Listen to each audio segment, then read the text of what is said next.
បាទសូមជម្រាបសួរដល់លោកគ្រូអ្នកគ្រូបងប្អូនក្រុមជំនុំជាពិសេស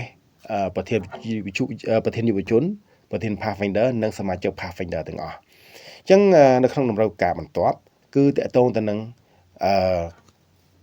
ការបង្រៀនដល់ Pathfinder យើងឲ្យចេះសូត្រសារបានព្រះគម្ពីរមានន័យថាម៉េចឲ្យចេះសូត្រសារបានព្រះគម្ពីរសញ្ញាថ្មីយើងនៅថានៅក្នុងព្រះគម្ពីរយើងមានសញ្ញាចាស់ហើយនិងសញ្ញាថ្មីហើយនៅក្នុងព្រះគម្ពីរសញ្ញាចាស់យើងមាន39កាន់ហើយនៅក្នុងព្រះគម្ពីរសញ្ញាថ្មីមាន27កាន់អញ្ចឹងតម្រូវការដំបូងនេះគឺឲ្យ Pathfinder របស់យើងថ្នាក់ friend នោះគឺត្រូវសូត្រឲ្យចាំនៅក្នុងសារបានដែលនៅក្នុងសញ្ញាថ្មីគឺជាមានចំនួន27ដែលចាប់ផ្ដើមពីព្រះគម្ពីរម៉ាថាយរហូតដល់ព្រះគម្ពីរវិវរណៈអញ្ចឹងលោកគ្រូអ្នកគ្រូទាំងអស់គ្នាអាចរកវិធីសាស្ត្របង្រៀនPathfinder របស់យើងឲ្យគាត់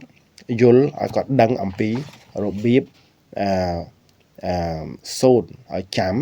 ហើយលោកគ្រូអាចបង្កើតជាលេងហ្គេមអាចតម្រៀបសារបានឲ្យស្មើឲ្យប៉ុណ្ណឹងគ្នាដើម្បីឲ្យគាត់ឈ្នះគាត់ត្រូវខំតន្ទិញអញ្ចឹងគាត់រៀបណាលោកគ្រូអាចធ្វើជាកាត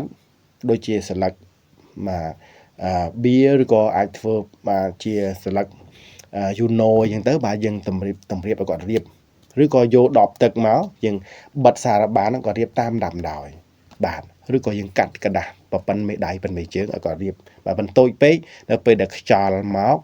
អាចធ្វើឲ្យពួកគាត់ហ្នឹងអាចពិបាកអញ្ចឹងអាចធ្វើឲ្យធំបន្តិចដើម្បីឲ្យគាត់បានរៀបប៉ុណ្ណឹងគ្នាទៅធ្វើគាត់មានអារម្មណ៍ឲ្យគាត់ទន្ទិញចាំនៅពេលដែលគាត់ទន្ទិញចាំគាត់ដឹងពីជំហានឬក៏ដំណាប់ដំដោយនៃសារបានពួកគាត់អាចបើកព្រះគម្ពីរទៅបានស្រួលដឹងថាគម្ពីរបើកទៅចំណុចណាបាទនេះជានៅក្នុងឋានៈការតម្រូវការទី4នេះគឺតកតងទៅនឹងការថាត្រូវឲ្យគាត់នឹងយល់ឲ្យចាំ